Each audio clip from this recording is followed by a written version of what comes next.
জনপ্রিয়তার মোহে পড়বেন না।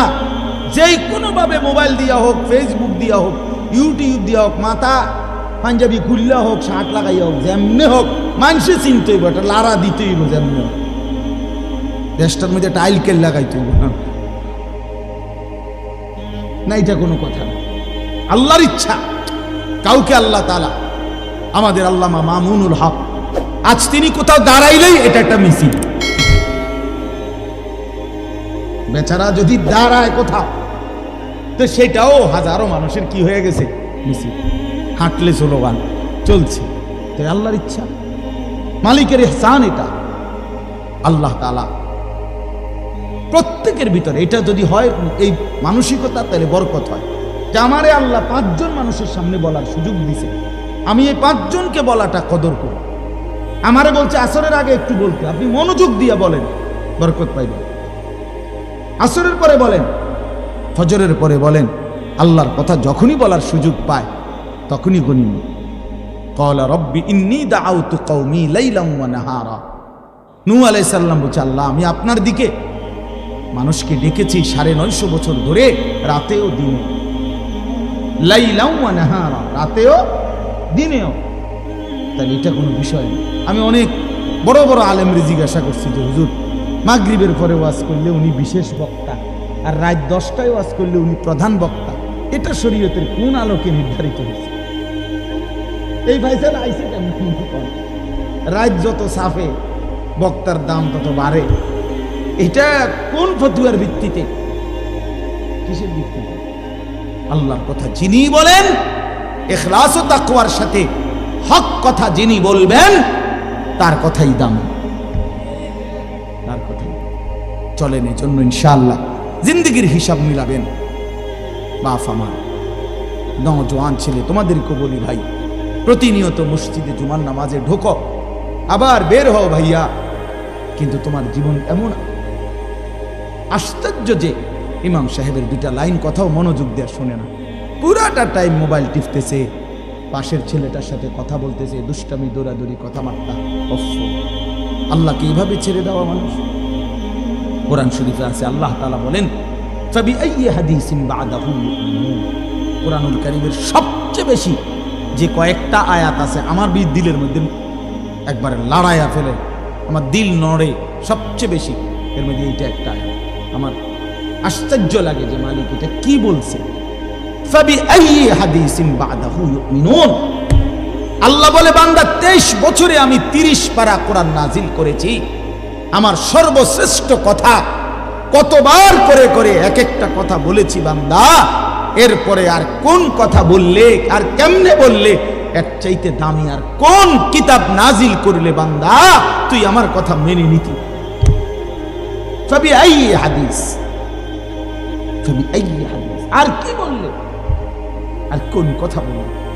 আকিমুস সালাহ, আকিমুস সালাহ, আকিমুস সালাহ, এই নামাজের কথা আকিমুস সালাহ 80 বারের চাইতে বেশি আল্লাহ বলছেন। আল্লাহ যেন ডাক দিয়া বলে, এই যুবক, 80 বারের চাইতে বেশি আমি মাওলা, আমার মতো মালিক, আমি নামাজের কথা তোকে এই কোরআনে বললাম, আর কতবার বললে নাফরমান তুই আমারে সেজদা দিতে বল। এই বেঈমান, তোরা যারা নামাজ পড়ো না, বলো বেঈমান বলো, আর কতবার বললে, আর কতবার বললে নামাজ পড়তে? ইয়া আইয়ুহাল্লাযীনা আমানু, হে ঈমানদারগণ, হে ঈমানদারগণ, হে ঈমানদারগণ।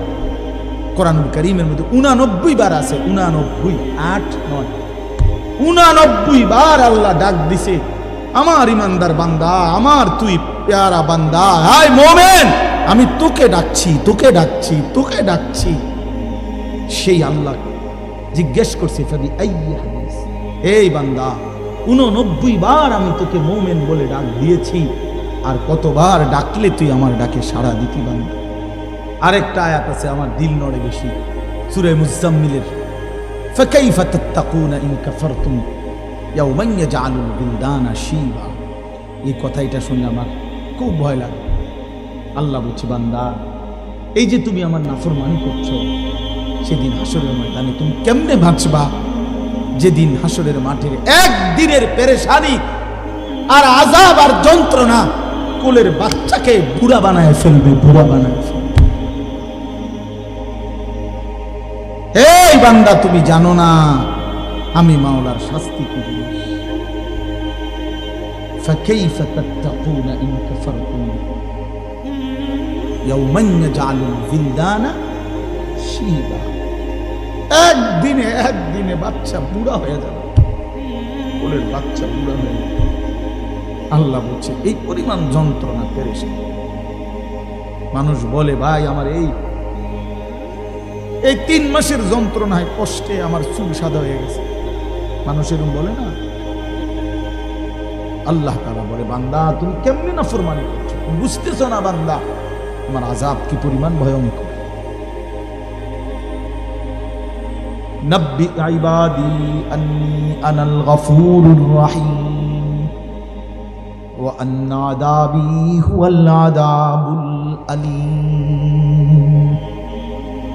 রব্বুল আলামিন বলেন বন্ধু আমার সবগুলো বান্দাকে শুনিয়ে দেন, বলে দেন বন্ধু যত লম্বা গুনাহ হোক না কেন, যত বেশি গুনাহ হোক না কেন, গুনাহ যদি আসমানও ছুঁয়ে যায়, জমিনও ভরে যায়, তারপরও তারে বইলেন বন্ধু যদি গুনাহ ছেড়ে দিয়ে আর করবে না, ওয়াদা দিয়ে আমি মাওলার কাছে মাফ চাই, তওবা করি, আমি আল্লাহ আনাল গফুরুর রহিম, আমি খুব বেশি দয়াবান, খুব বেশি মেহেরবান, খুব বেশি ক্ষমাশীল, আমি একসাথেই সব মাফ করে দেব। কিন্তু আল্লাহ বলেন বন্ধু সাথে সাথে আমার বান্দাকে এটাও বলে দিয়েন ওয়া আন্না আযাবি হুয়াল আযাবুল আলীম। পরে কিন্তু এইটাও বলে দিয়েন বান্দা এত বড় সুযোগ দিলাম, মাফ করে দিবা বললাম, তবুও যারা নাফরমানি ছাড়লি না বান্দা, তোরাও শুনে রাখিস বান্দা আমার আযাবও কিন্তু বড় বেশি ভয়ানক। ভেবে দেখেন জিন্দেগির হিসাব মিলায় দেখেন, আর কতদিন চুরি করবেন, আর কতদিন মিথ্যা বলবেন, আর কতদিন ডাকাতি করবেন, আর কতদিন কিস্তি দিবেন, আর কতদিন সুদ খাবেন, আর কতদিন মিথ্যা বলবেন, আর কতদিন ওজনে কম দিবেন, আর কতদিন কাস্টমারকে ঠকাবেন। আপনার ছেলেটা 365 দিনে খোদার এক বছরে কোনো দিন ফজরের নামাজ পড়ে না, এই জানোয়ার আর কতদিন নামাজ ছাড়া থাকবে? এ তো মানুষের বাচ্চা না, এ তো হাইওয়ান, এ তো চতুষ্পদ জন্তু, এ তো শয়তান। যার কপালে সেজদা নাই তাকে শয়তান বলে। ইবলিস সেজদা দেয় নাই, এই জন্যই আল্লাহ বলছে তুই শয়তান। ইবলিস সেজদা দেয় নাই, এই জন্য বলছে ফাইন্নাকা রাজিম, তুই আজকের থেকে অভিশপ্ত। ইবলিস সেজদা দেয় না, এই জন্য বলছে ওয়া ইন্না আলাইকা লা'নাতা ইলা ইয়াউমিদ্দিন, বেঈমান সেজদা দিলি না, আজকের থেকে কিয়ামত দিবস পর্যন্ত তোর উপরে আমি আল্লাহর লানত। এই বেনামাজি ছেলে মনে রাখো, তোর উপরে আল্লাহর লানত, আল্লাহর লানত, আল্লাহর লানত, আল্লাহর লানত। মালিকের অভিশাপ নিয়ে সুখে থাকা যায় না, আল্লাহর লানত নিয়ে সুখে থাকা যায়, সুখ নেই। এজন্য হিসাব করে 60 বছর বয়স, তিনি সিগারেট ছাড়বেন না, চা দোকানের আড্ডা বন্ধ করবেন না। আজকে 30 বছর ধরে আপনার ঘরে রঙিন টেলিভিশন চলে, প্রতিদিন নাচ গান নাটক সিনেমা, ছেলে মেয়ে নাতি নাতনি বউ বাচ্চা সবাই দেখতেছে, এটা আর কোনোদিন বন্ধ হবে না? তাইলে আর কোনোদিন বন্ধ হবে না? যার বিবি আজকে 20 বছর বেপর্দা, এই মহিলা তাইলে আর কোনোদিন পর্দা করবে না? বলো বাবা, তোমরা যারা সারা রাত মোবাইলে নাচ গান ছবি দেখো, তুমি আর কোনোদিন ফিরবা না ভাইয়া? তুমি কি এই গুনাহ আর কোনোদিন ছাড়বা না? তাইলে আর কত নারী দেখলে তোমার তৃপ্তি হবে? আর কত ছবি দেখলে তোমার তৃপ্তি হবে? আর কোন দিন ফিরবার সময় হবে? এই রাত গভীরে শেষ। আলাম ইয়ানি লিল্লাযীনা আমানু আন তাখশা কুলুবুহুম লিযিকরিল্লাহ। আল্লাহ বলে, মুমিন ইমানদার বান্দা আমার, আমি আল্লাহর স্মরণে, আমার বন্দিগি আর আমার জিকিরের জন্যে তোমার দিলটা নরম হওয়ার সময় আজও কি হয়নি বান্দা? আলাম ইয়ানি, বলেন বাবা, বলেন ছেলেরা, বলো বন্ধু, বলো আর কোন দিন সময় হবে? আর কোন দিন ফিরবা? কোন দিন? বয়স্ক বাবা, আপনি ফিরবেন কোন দিন? আমি ফিরব কোন দিন? আল্লাহ আমাদেরকে বুঝ দান করে, আল্লাহ আমাদের কলিজার মধ্যে ফিকির দান করে। কোরআনুল কারীমের 29 নম্বর পারা, 67 নম্বর সূরা, সূরা মুলক, এই সূরা থেকে 3টা আয়াত আমি তেলাওয়াত করেছি, 12, 13, 14। আর অল্প একটু সময়, এখান থেকে একটু কথা বলি, তাই শেষ। 1 নম্বর কথা হলো সূরা মুলক, সূরাটার নাম। কোরআনুল কারীমের অত্যন্ত ফজিলতপূর্ণ একটি সূরা।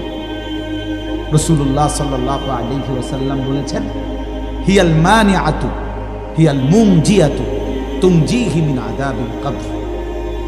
রাসূলুল্লাহ, একটু মনোযোগ দিয়ে শুনে, দেরি করব না আমি। রাসূলুল্লাহ সাল্লাল্লাহু আলাইহি ওয়াসাল্লাম বলেন, এই সূরা মুলক 67 নম্বর এই সূরাটি হচ্ছে বাধা দানকারী, রক্ষাকারী। প্রশ্ন হলো, কিসের থেকে রক্ষা করে, কিসের বাধা দেয়? তো নবীজি বলেন, তুমজিহি মিন আযাবিল কবর, এই সূরাটি কবরের আযাব থেকে যে নিয়মিত পড়বে তাকে রক্ষা করবে, কবরের আযাব থেকে বাধা দিবে, কবরের আযাব থেকে রক্ষা করবে। কোন সূরা? সবাই বলেন। ছোট্ট সূরা, মাত্র 30টা আয়াত, 29 পারা।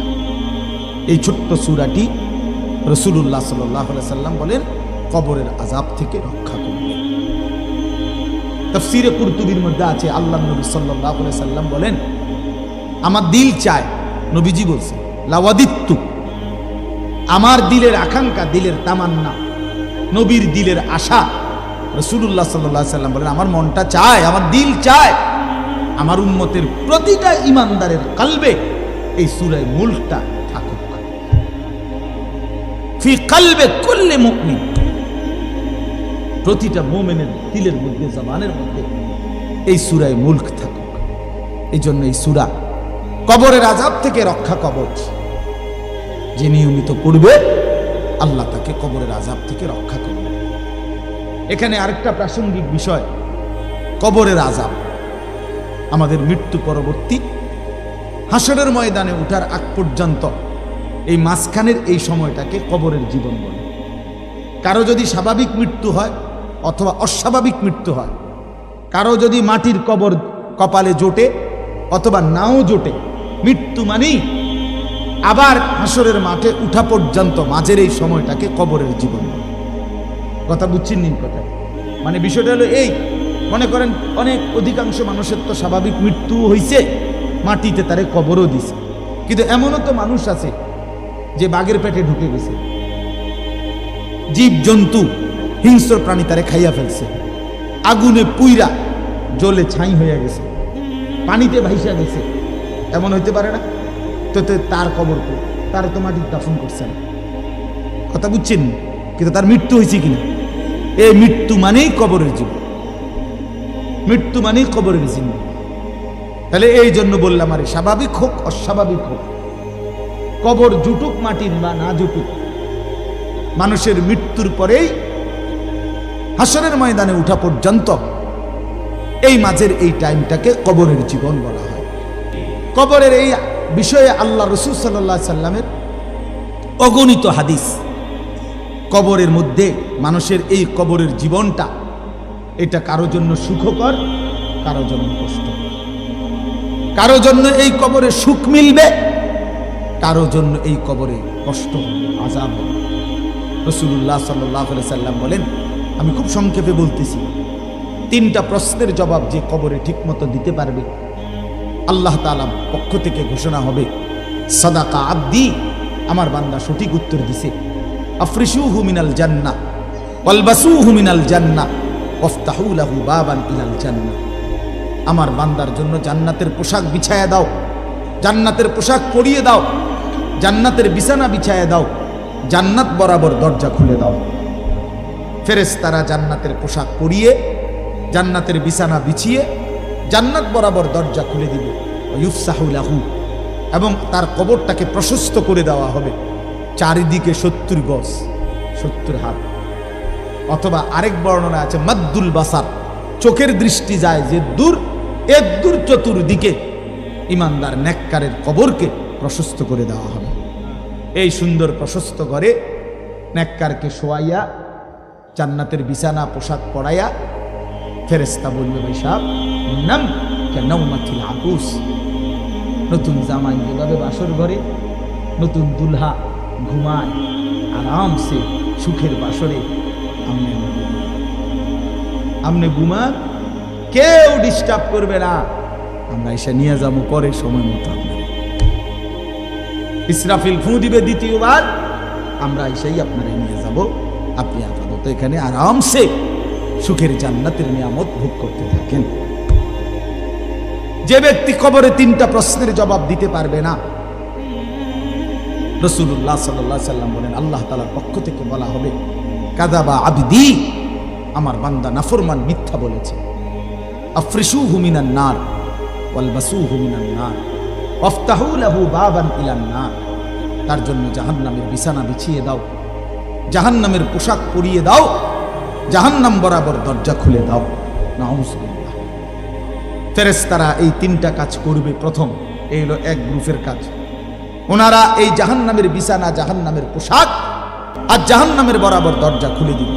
এই হলো একটা। হলো 2 নাম্বার, আল্লাহ রাসূল সাল্লাল্লাহু আলাইহি ওয়াসাল্লাম বলেন, এই নাফরমানের কবরে এরপরে একজন ফেরেশতা আসবে। সেই ফেরেশতা এসে ইউদরাবু লাহু বিমিতরাকাতিম মিন হাদিদ, লোহার একটা মুগুর, লোহার একটা হাতুড়ি দিয়ে এই নাফরমানকে একটা আঘাত করবে। দরবাতান বাইনা উদুনাইহি, আঘাতটা 2 কান বরাবর মাঝখানে।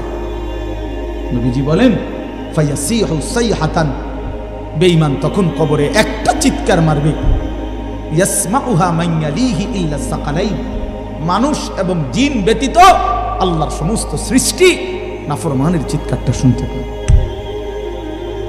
এইভাবে ফেরেশতা তাকে আঘাত করতে থাকে। এবং হাদিসে আছে, আল্লাহ রাসূল বলছেন, ওই ফেরেশতার বৈশিষ্ট্য হইল অহুয়া আ'মা ওয়া আসাম্মু, এই ফেরেশতাটা অন্ধ এবং কানে শুনে না। এই যে আঘাত করতেছে, সে কানেও শুনে না, চোখেও দেখে না। তার মানে এই বেঈমান যত চিল্লানি চিল্লাক, ফেরেশতা চোখেও দেখে না, কানেও শুনে না, উনি ওনার ডিউটি পালন করেন। 3 নম্বরে হলো, আল্লাহর নবী সাল্লাল্লাহু আলাইহি ওয়াসাল্লাম বলেন, কোন নাফরমান পাপীর কবরে ফেরেশতারা রেখে যাওয়ার সাথে সাথেই কবর, ওই যে বললাম ইমানদারের কবর, নেককারের কবর 70 গজ প্রশস্ত করে দেওয়া হয়েছে। আর এই বেঈমানের কবর, দুনিয়ার মানুষও যেদূর খুঁড়ছিল, কবর বানাইছিল, এদূরও না, তাকে কবরের মাটি তারে একবার সংকীর্ণ করে ফেলবে, চাপ দিবে। এই চাপে ডান পাশের মাটি বাম দিকে চলে আসবে, বাম দিকের মাটি ডান দিকে চলে আসবে। আল্লাহর নবী সাল্লাল্লাহু আলাইহি ওয়াসাল্লাম বলেন, আহা, নবীজি বলেন, এই উদাহরণ দিয়ে বুঝাইছেন, ডান পাশের মাটি যখন বাম দিকে, বাম দিকের মাটি ডান পাশে, তো ডান পাশের হাড্ডি, পাঁজরের হাড্ডি, এই যে সাটনার হাড্ডি নি করেন, এটা কি হাড্ডি কয়, পাঁজরের সাটনার হাড্ডি, এগুলা ভাঙ্গা এই বাম দিকে ঢুকে যাবে, বাম দিকের গুলো ডান দিকে ঢুকে যাবে। রাসূলুল্লাহ বুঝাই দিয়েছেন, হাত্তা তাখতালিফা আদলাউহু, এই যে শব্দটা এরকম, এই যে ভাই দেখেন, এই 2 আঙ্গুল যেভাবে একটা আরেকটার ভিতরে ঢুকে গেছে, খোদার কসম রাসূল বলছে 2 পাশের হাড্ডি এভাবে একটা আরেকটার ভিতরে ঢুকে যাবে। রাসূলুল্লাহ সাল্লাল্লাহু আলাইহি সাল্লাম বলেন, এভাবে নাফরমানের কবরে আযাব হতে থাকবে।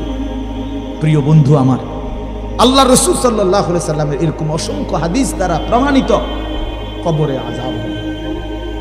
রাসূলুল্লাহ সাল্লাল্লাহু আলাইহি ওয়াসাল্লামের সাহাবী হযরত বারা ইবনে আযিব রাদিয়াল্লাহু তাআলা আনহু, তিনি বর্ণনা করছেন, আমার কাছে একটা আরবি কিতাব আছে আত-তাযকিরা, ইমাম কুরতুবীর কিতাব, আখিরাত সম্পর্কিত। ওইখানে কিতাবের মধ্যে আছে। হযরত বারা ইবনে আযিব বলেন, আমরা একদিন নবীজির সাথে এক সাহাবীর জানাজা পড়তে গেছিলাম। জানাজা পড়তে গিয়ে নবীজি ওই সাহাবীর কবরের সামনে গিয়া প্রথম দাঁড়াইছেন। খালি কবরটা, তখনও কবর জানাজা পড়ায় নাই। তো তিনি বলেন, আল্লাহ নবী কবরের দিকে তাকায়া অঝরে অনেকক্ষণ কাঁদছেন নিজে। হযরত বারা ইবনে আযিব বলেন, আমরাও নবীজির সাথে কাঁদতে শুরু করলাম। নবীও কাঁদে, আমরাও কাঁদলাম। কিছুক্ষণ পরে নবীজি কান্না থামাইয়া চোখ মুছতে মুছতে বললেন, ইয়া ইখওয়ানি লিমিসলি হাদা ফাআইদু। আমার বন্ধুরা, আমার সাথীরা, লিমিসলি হাদা আইদু, এই কবরের জন্য তোমরাও প্রস্তুতি নাও, এই কবরের জন্য তোমরাও রেডি হও। আজ আমার এই সাহাবীকে দাফন করা হবে, এই আজ কিংবা কাল একদিন আমাদেরকে ওই কবরে যেতে হবে, রেডি হও। এভাবে নবীজি কাঁদছে। হযরত ওসমান রাদিয়াল্লাহু তাআলা আনহু, আপনারা অনেক শুনছেন ওলামাদের বয়ানে, তিনি যখন কবর দেখতেন এই পরিমাণ কাঁদতেন, হাত্তা ইয়াবুল্লা লিহিয়াতাহু, দাড়িগুলো ভিজে যেত। তো ওনাকে জিজ্ঞেস করছে, হযরত আপনি কবর দেখলে এভাবে কাঁদেন কেন? তো তিনি বলতেন, ইন্নাল কবরা আউয়ালু মানাজিলিল আখিরাহ, কবর আখিরাতের প্রথম ঘাঁটি। ফাইন নাজা মিনহু ফামা বা'দাহু আইসারু মিনহু, যদি কবরের ঘাঁটিতে কেউ বাইচা যায়, পরবর্তী সবগুলো তার জন্য সহজ। ওয়া ইন লাম ইয়ানজু মিনহু ফামা বা'দাহু আশাদ্দু মিনহু, যদি কবরের ঘাঁটিতে বেঁচে না যায়, আটকায় যায়, পরবর্তী সব ঘাঁটি তার জন্য এর চাইতে কঠিন। এরপরে তিনি বলতেন, ক্বালা ওয়া ক্বালা রাসূলুল্লাহ সাল্লাল্লাহু আলাইহি ওয়াসাল্লাম, হযরত ওসমান তখন নবীজির একটা হাদিস শুনাইতেন, যে শোনো, আমি নবীজির হাদিস শুনাইতেছি। আল্লাহর নবী সাল্লাল্লাহু আলাইহি সাল্লাম বলছেন, মা রাআইতু মানজারান কাত্তু ইল্লা ওয়াল কবরু আফজাউ মিনহু। নবীজি বলেন, উম্মত, আমি মুহাম্মদ বলতেছি, জীবনে আমি যত আযাবের দৃশ্য দেখেছি, কবরের চাইতে ভয়ানক কোন আযাবের দৃশ্য আমি রাসূল দেখিনি। মা রাআইতু মানজারান কাত্তু, কখনোই দেখি নাই কবরের চাইতে ভয়ানক কোন দৃশ্য। এই জন্য প্রিয় বন্ধু আমার, কবরের আযাব সত্য। এই আজকে আমরা যারা নাফরমানি করছি, আমরা যারা আল্লাহর অবাধ্য, নামাজ রোজা, হালাল হারাম পাক নাফাক, শরীয়তের হুকুম আহকাম পাত্তাও দিচ্ছি না, আমাদের আখিরাত তো আছেই, হাসরের ময়দান তো আছেই, কবরেই ভীষণ আযাব হবে, কবরের কষ্টটাই সহ্য করা যাবে না। মুহাদ্দিসিনে কেরামের কারো কারো মত হইল, সর্বশেষ যেই লোকটা কবরে যাবে, হতে পারে তাকে 40,000 বছর কবরে থাকতে হবে। তো এখন যারা কবরে যাচ্ছে, নূহ আলাইহিস সালামের জামানায় যারা কবরে গেছে, ইব্রাহিম আলাইহিস সালামের জামানায় যারা কবরে গেছে, রাসূলুল্লাহ সাল্লাল্লাহু আলাইহি সাল্লামের জামানায় যারা কবরে গেছে, তারা বাপ আজকে কতদিন কবরে পড়ে আছে? নাকি মাঝে দিয়ে একবার কিয়ামত হয়েছে? কথা বলেন না, হয়েছে? তো তারা আজ কতদিন পড়ে আছে? তো সর্বশেষ ব্যক্তিটাও যদি 40,000 বছর থাকতে হয়, তাহলে আগের মানুষগুলো আমাদের কি হালাত? এই জন্য দোস্ত আমার, রাসূলুল্লাহ সাল্লাল্লাহু আলাইহি সাল্লাম 5 ওয়াক্ত নামাজের পরে হাদিসে আছে, নবীজি কবরের আযাব থেকে পানাহ চাইতেন। আল্লাহুম্মা ইন্নী আউযু বিকা মিন আযাবিল কবর ওয়া মিন ফিতনাতিল কবর ওয়া মিন ফিতনাতিল মাসীহিদ দাজ্জাল ওয়া মিন ফিতনাতিল মাহইয়া ওয়াল মামাত। এটা নবীজির 5 ওয়াক্ত নামাজের পরের কমন দোয়া ছিল।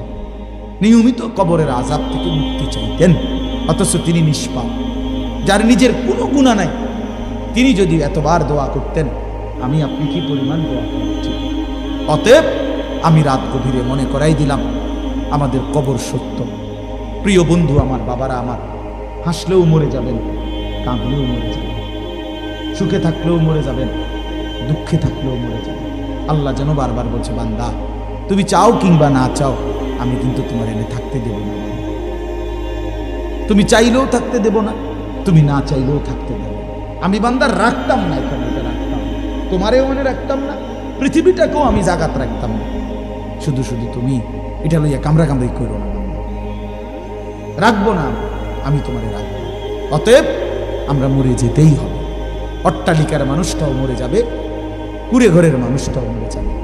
জীবনে যে দুঃখ দেখে নাই সেও মরে যাবে, জীবনে যে সুখ দেখে নাই সেও মরে যাবে। মরবো কিনা আমরা বলেন? কবরে যেতে হবে কিনা আমাদের?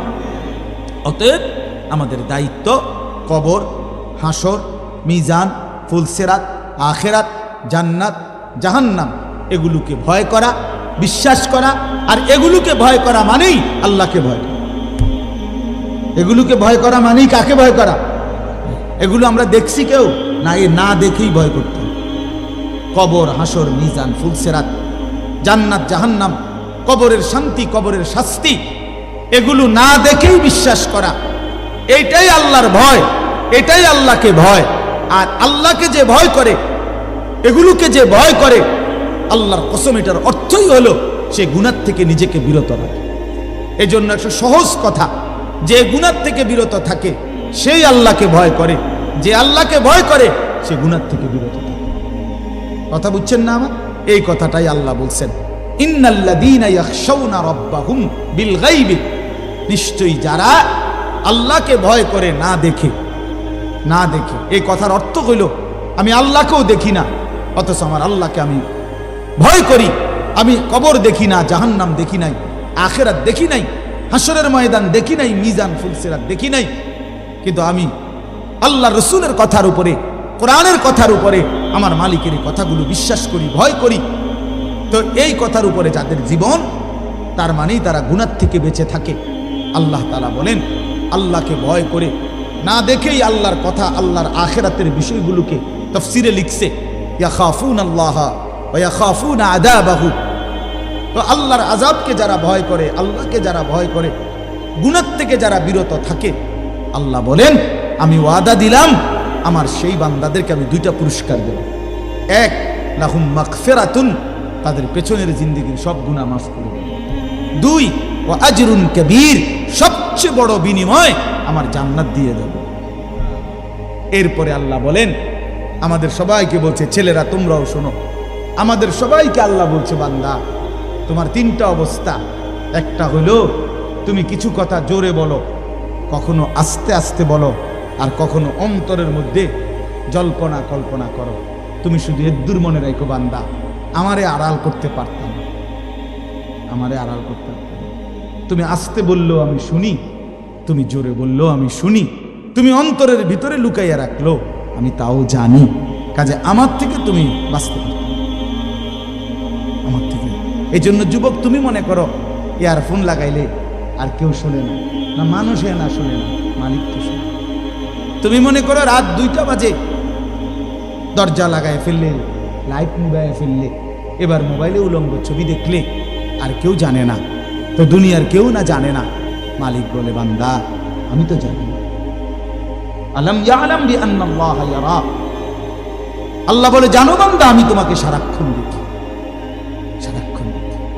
আলা ইয়ালামু মান খালাক ওয়া হুয়াল লাতীফুল খাবীর। এই শেষ আয়াত আল্লাহ বলে, বান্দা আমি তোমার কাছে একটা যুক্তি দেখাই। আল্লাহ আমাদের সামনে একটা যুক্তি দেখাচ্ছে, এই বান্দা তুমি বলো তো, যিনি সৃষ্টি করলেন তিনি বুঝি জানবেন না? এটা তুমি কেমনে ভাবলা? আলা ইয়ালামু মান খালাক, যিনি বানালেন তিনি জানবেন না? এটা যিনি বানাইলো, যে কোম্পানি, আপনি যদি বলেন যে এই কোম্পানির মেন যারা প্রোডাক্ট করলো, এটা উৎপাদন করলো, তারা বুঝি জানে না যে কোন দিয়ে এন দিয়ে কথা কয় না, এন দিয়ে কথা কয়, এরা জানে না। আপনি পণ্ডিতি করলে বেরেন নাকি? কথা বলেন না? তাহলে যিনি বানাইলেন তিনিই তো অধিক জানবেন, ঠিক কি না বলেন? আল্লাহ তাআলা বলেন, বান্দা আমার থেকে লুকাইবা কেন? আমি তো তোমাকে বানিয়েছি, আমি তো তোমাকে সৃষ্টি করেছি। মজার কথা হলো, তাফসীরের মধ্যে লিখছে, মক্কার কুরাইশরা এই আয়াতের ব্যাখ্যার মধ্যে আছে, আসিররু কাওলাকুম, মক্কার কুরাইশরা নবীজির বিরুদ্ধে দিবানিশি ষড়যন্ত্র করত। তো ষড়যন্ত্র করলে মাঝে মধ্যে বইয়া কথা যে কইতো, তো বাটফারেরা কইতো কি একজন আর একজন, আস্তে কো, আস্তে, আস্তে আস্তে, আসিররু, আস্তে কও। কেন? কাইলা ইয়াসমা রব্বা মুহাম্মদ, যেন মুহাম্মদের খোদা শুনতে না। আস্তে কও বেটা, আচ্ছা তো মুহাম্মদের কথা শুনলে কি হবে?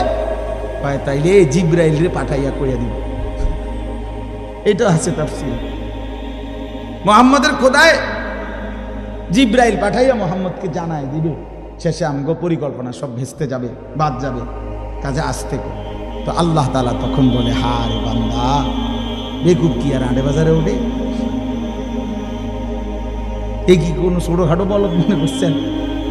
আহাম্মক, তুই আল্লাহর ব্যাপারে এই ধারণা কেমনে করলা যে তিনি আসতে বললে শুনবে না? তে আল্লাহ তাআলা বলেন, আসিররু কাওলাকুম, তোমরা যদি আসতে বলো, আবিজহারু বিহি, জোরে বলো, আমি তো সবই শুনতে। ইন্নাহু আলিমুন, তিনি তো সব জানেন, বিদাতিস সুদূর, অন্তরের ভেতরের জল্পনা কল্পনাগুলো সহ। ফালা ইয়ালামু ইদা বুসিরা মা ফিল কুবুর ওয়া হুসিলা মা ফিস সুদূর। হাশরের ময়দান আল্লাহ খুলে দিবে, সবাইকে উঠাবে, তো আল্লাহ বলে অন্তরের ভিতরের কথাগুলো পর্যন্ত বের করে দিবে। ইয়াউমা তুবলাস সারাইর, গোপন কথাগুলো, গোপন বিষয়গুলো আমি সব খুলে দেব, সব খুলে। চামড়ার প্রতিটা শিহরণ যুবক বলবে, আমি বললাম, মনে রাখো মা, এই যে আমাদের চামড়ায় নারী দেখলে, ছবি দেখলে, নর্তকী দেখলে, উলঙ্গ নাচ দেখলে, অশ্লীল দৃশ্য দেখলে শরীরের চামড়ার মধ্যে শিহরণ হয়, শাহওয়াত জাগে। খোদার কসম, হাশরের ময়দানে এই চামড়া বলবে, আল্লাহ শাহিদা আলাইহিম সামউহুম ওয়া আবসারুহুম ওয়া জুলুদুহুম। এই চামড়া বলে দিবে, আল্লাহ বেঈমান আমারে দেখা, এই শরীরে এই চামড়া এতবার শিহরিত, অশ্লীলতা, বেহায়াপনা, জিনা, ব্যভিচারের প্রতি এতবার আগ্রহী হয়েছে।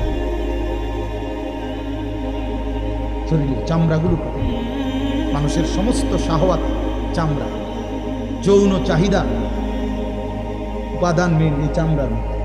এই জন্য যত ডাক্তার চর্ম ডাক্তার, তত ডাক্তার যৌন রোগের ডাক্তার। চর্ম ও যৌন রোগ বিশেষ, এইটার মূল কারণ চর্মের সাথে যৌন সম্পর্ক, অর্থাৎ এই শাহওয়াতের গভীর সম্পর্ক। আল্লাহ বলছে, শাহিদা আলাইহিম সামউহুম ওয়া আবসারুহুম ওয়া জুলুদুহুম। একটা শব্দ চামড়ার শিহরণগুলো পর্যন্ত ভাইয়া আড়াল করা যাবে না। যাবে কি? চলেন তাইলে, কথা শেষ। আল্লাহ তাআলা বলছে, বান্দা আমি সৃষ্টি করেছি, আমি জানবই। আলা ইয়ালামু মান খালাক, আমার থেকে লুকাইও না, পারবা না। ওয়া হুয়াল লতীফুল খবীর, আল্লাহ সূক্ষ্ম থেকে সূক্ষ্ম, বিন্দু থেকে বিন্দু বিষয়ে জানেন, সমস্ত বিষয়ের পূর্ণ খবর রাখেন।